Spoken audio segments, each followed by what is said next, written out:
पिछले एपिसोड में आपने देखा कि श्रेया तुषार के घर में रह रही होती है और वहाँ पर तरुण श्रेया के बूढ़े काका का भेष बनाकर आ जाता है। वहीं दूसरी ओर अम्मा किल्विक्स के साथ मिलकर त्रिशा को बेवकूफ बनाती है और उसे नीलम के यहाँ किसी मकसद के लिए भेजती है। त्रिशा की वहाँ तरुण से मुलाकात होती है और दोनों में मीठी नोक-झोंक होती है। अब देखिए आगे की कहानी। श्रेया नागिन रूप में आकर नीलम के ऊपर हमला करने ही वाली होती है कि तभी उसके सामने एक और बड़ी नागिन आ जाती है और अपनी पूंछ से श्रेया को दूर फेंक देती है। ऐसा करने की सोचना भी मत तुम। कौन हो तुम और मेरे काम में टांग क्यों अड़ा रही हो? जानना तो मुझे है कि आखिर तुम कौन हो और यहाँ क्यों आई हो। तुम ही हो ना वो जिसने उस दिन खाने में जहर मिलाया था और यहाँ पर चोरी भी की थी। तो तू इतना कुछ जानती है मेरे बारे में। चल लगे हाथ आज तुझे भी खा ही जाती हूँ। खत्म तो मैं तुझे अब करूंगी पापिन। इस हंसते खेलते परिवार को नजर लगाना चाहती है तू, उससे पहले तुम्हें मुझसे निपटना होगा। और दोनों नागिनों में घमासान लड़ाई होती है और श्रेया उस नागिन को हरा नहीं पाती। श्रेया डर कर वहां से भागने लगती है। रुक नागिन रुक, कहाँ जा रही है? आज तो मैं तेरा सच पता लगा कर ही रहूंगी। और नागिन श्रेया के फन के ऊपर एक वार करती है जिससे श्रेया का सिर चकरा जाता है और वो खिड़की से नीचे गिर जाती है। नागिन भी श्रेया के पीछे जाती है मगर श्रेया जल्दी से खड़ी होकर अपने कमरे में घुस जाती है और इंसान की रूप में आ जाती है। नागिन श्रेया को हर जगह ढूंढती है मगर उसे श्रेया नहीं मिलती। आखिर वो दुष्ट नागिन गई कहाँ? मुझे अब सतर्क रहना होगा। हो ना हो इस घर में जो भी गलत हो रहा है उसकी वजह यही नागिन है। आखिर वो नागिन थी कौन? मेरी कहानी में ये बिन बुलाया मेहमान कौन आ गया है? कहीं वो नीलम तो नहीं थी? मगर नीलम तो मेरे सामने ही सो रही थी। या ऐसा तो नहीं कि वो नीलम की कोई चाल हो? अब मुझे अपनी हर चाल सोच समझकर चलनी होगी। नागिन चलकर एक कमरे में घुसती है और अपने असली रूप में आ जाती है। वह नागिन और कोई नहीं बल्कि नायशा ही थी। नायशा ने ही श्रेया से नीलम को बचाया था मगर दोनों ही एक दूसरे की सच्चाई से अनजान थी। अगले दिन सब एक साथ बैठे होते हैं और तभी श्रेया भी अपने कमरे से बाहर आती है। श्रेया के सिर पर चोट लगी थी। अरे श्रेया, ये तुम्हें क्या हो गया? अरे ये तो कल नागिन ने मुझ पर हमला किया था। अगर नीलम ही वो नागिन थी तो ये देखकर कहीं उसे मुझ पर शक ना हो जाए। ये तो मैं सुबह बिस्तर से नीचे गिर गई थी, शायद तभी लग गई होगी। ओहो, तुम अपना बिल्कुल भी ध्यान नहीं रखती हो। इधर आओ मेरे पास, मैं दवा लगा देती हूँ। तुषार ये सब देखकर नायशा को प्यार से देखता है। मैंने आज तक नायशा जितनी अच्छी और सरल स्वभाव की लड़की नहीं देखी। मैं कितना खुशकिस्मत हूँ जो नायशा मेरी दोस्त है। अच्छा, मुझे आप लोगों को एक बात बतानी है। कल रात मैं जब पानी पीने उठी थी तब मैंने आंटी के कमरे में सांप देखे थे। ये तुम क्या कह रही हो? हाँ आंटी, और एक नहीं 2 नागिनें थी वहां। ये सुनते ही नायशा डर जाती है। कहीं श्रेया ने मुझे तो वहां नहीं देख लिया था? अब आएगा मजा। अब अगर इनमें से कोई भी वो नागिन हुई तो वो जरूर कुछ ना कुछ हरकत करेगी। ये क्या? 2 नागिन कैसे? आखिर ये सब हो क्या रहा है? एक नागिन तो मैं समझ गई, ये जरूर वही होगी जो उस दिन रसोई घर में भी थी। मगर ये दूसरी नागिन कौन है? और नीलम, श्रेया और नायशा तीनों ही परेशान हो जाते हैं। तरुण भी श्रेया का नकली काका बनकर वहीं बैठा था। अब आएगा मजा। इन तीनों बिल्लियों की लड़ाई को देखने का मुझे कब से इंतजार था।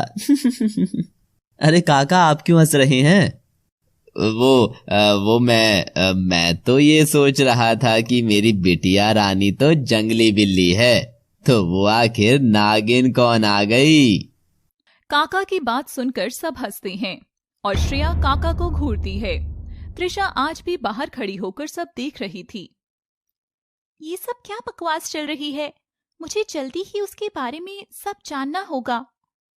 तभी त्रिशा के सिर के ऊपर कागराज उड़ने लगता है। मालिक, इसके मजे लेते हैं, तो क्यों ना आज थोड़ी मस्ती मैं भी कर ही लूं? और वो त्रिशा को चोंच मारने लग जाता है। तभी वहां तरुण आ जाता है और कागराज को डांट कर वहां से भगा देता है। तरुण देखता है कि कागराज की चोट से त्रिशा के सर पर घाव हो गया है। अरे तुम्हें तो चोट लगी है, इधर दिखाओ मुझे। दूर रहो मुझसे, छुओ मत। कितनी जिद्दी हो तुम, मगर मैं भी कम जिद्दी नहीं हूँ। आज तो मैं तुम्हारी एक नहीं सुनूंगा लड़की। मैं यहीं पास में रहता हूँ, चलो तुम मेरे घर चलो, मैं तुम्हारी चोट पर मलहम लगा दूंगा। और तरुण त्रिशा का हाथ पकड़कर अपने करीब ले आता है और तरुण त्रिशा के साथ उसके कमरे पर चली जाती है। नायशा, नायशा कहाँ हो तुम? हाँ बाबा, क्या हुआ? इतना शोर क्यों मचा रखा है? नायशा देखो, मैं तुम्हारे कपड़े लेकर आया हूँ। नायशा ये देखकर हैरान हो जाती है। क्या, मेरे लिए? हाँ तुम्हारे लिए। और शिया कहाँ है? मैं उसके लिए भी एकदम मस्त सी ड्रेस लेकर आया हूँ। ओह, मुझे लगा था कि तुम खास मेरे लिए ही लाए हो। श्रेया अपने कमरे में ही है Tushar, and by the way thanks for your love. और नायशा वहां से चली जाती है। मैंने जानबूझकर शिया का नाम लिया था ताकि मैं देख सकूं कि तुम कब तक अपने मन की बात मन में ही दबाए रखोगी नायशा। और तुषार श्रेया के कमरे में जाकर उसे ड्रेस देता है और श्रेया गुस्से से वो ड्रेस फेंक देती है। नहीं चाहिए मुझे कुछ भी। क्या हुआ नायशा? नायशा नहीं, मेरा नाम श्रेया है। आजकल तुम्हें सिर्फ नायशा ही याद रहती है। 3 दिन बाद तुम्हारी शादी है और तुमने अभी तक हमारे बारे में अपने माँ बाप से बात नहीं करी है। चिंता मत करो श्रेया, मैं जल्द ही बात करूंगा। और श्रेया तुषार के गले लग जाती है। आखिर यूं अचानक से ये सब क्या हो रहा है? मेरे हाथ से सब कुछ फिसल रहा है। पहले उस नीलम ने उस बहन जी नायशा को तुषार से शादी के लिए कहा और फिर मुझसे उस चाबी का गिर जाना, और अब अचानक से वो दूसरी नागिन ना जाने कहां से आ गई है। अब मुझे हर हाल में इस घर में बहू बनकर आना ही होगा। श्रेया का बर्ताव दिन ब दिन बिगड़ता ही जा रहा है, मुझे कुछ करना ही होगा। तरुण त्रिशा को बिठाता है और दवा लेकर आता है। ये सब आखिर हो क्या रहा है? अच्छे लोग मुझे बस अच्छे लोग ही क्यों मिल रहे हैं? मुझे बस अच्छे लोग ही क्यों मिल रहे हैं? मैं एक लुटेरी हूँ, दुष्ट, पापिन। इन लोगों को तंग करना ही मेरा काम है। मुझे अच्छे लोगों से दूर रहना चाहिए। और त्रिशा अचानक से खड़ी होकर वहां से जाने लगती है कि तभी तरुण उसका हाथ थाम लेता है। कहाँ जा रही हो? दवा तो लगवा लो पागल। नहीं, मैं ठीक हूं एकदम। तरुण उसको खींचकर अपने पास लाता है और त्रिशा इतने जोर से तरुण पर गिरती है कि पलंग टूट जाता है और दोनों नीचे गिरते हैं। यह देख तरुण और त्रिशा खूब हंसते हैं। देखो, नुकसान करा दिया ना तुमने मेरा। कोई बात नहीं, मैं जाने से पहले इसे ठीक कर दूंगी। अच्छा, तो तुम्हें ये भी आता है? हाँ, कबीले में मुझसे अच्छी कुल्हाड़ी किसी को भी नहीं चलानी आती है। अच्छा, और क्या क्या आता है तुम्हें? मुझे तीर चलाना, तलवार चलाना, भाले, चाकू और जुबान चलाना? तुम वो भी तो बहुत अच्छा करती हो लड़की। त्रिशा नाम है मेरा। हाँ, आहा, चलो इसी बहाने आखिर मुझे तुम्हारा नाम तो पता चला। भला हो उस कोए का। तरुण, तुम भी ना? अच्छा, तुम यहाँ क्या करते हो तरुण? तुम्हें बताऊंगा तो तुम मानोगी नहीं। क्यों नहीं मानूंगी? बताओ मुझे।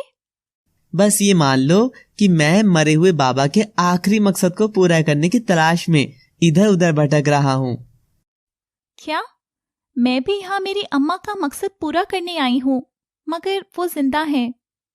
हम दोनों तो इसमें भी समान हैं। त्रिशा शर्माती है।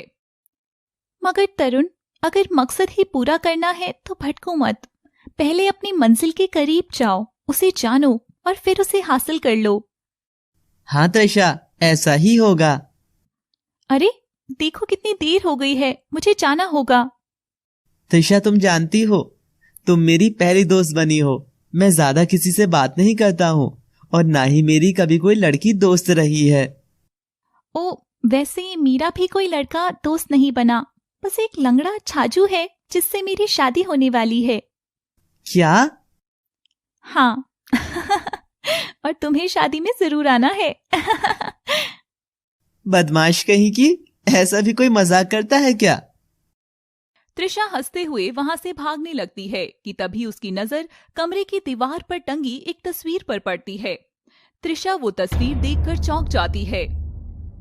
तरुण, ये तस्वीर यहाँ पर कैसे? क्यों, क्या हो गया त्रिशा? तरुण, ये तस्वीर किसकी है? यही है मेरे पिता, जिनकी मौत का बदला लेना ही मेरा इकलौता मकसद है त्रिशा। और तरुण रोने लग जाता है। तरुण, शायद मैं इन्हें जानती हूँ।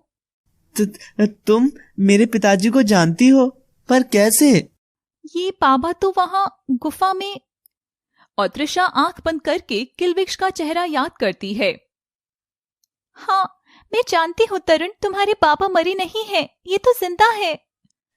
ये सुनकर तरुण के होश उड़ जाते हैं। ये तुम क्या कह रही हो त्रिशा? अब देखिए आगे की कहानी में कैसे नायशा श्रेया से तुषार को बचाएगी और तरुण किल्विक्स का सच जानने के बाद अब क्या करेगा। ये जानने के लिए देखते रहिए हमारा Naagin season 4 only on NM stories. Thanks for watching. कहानी जारी रहेगी। कैसा लगा आपको हमारा आज का एपिसोड?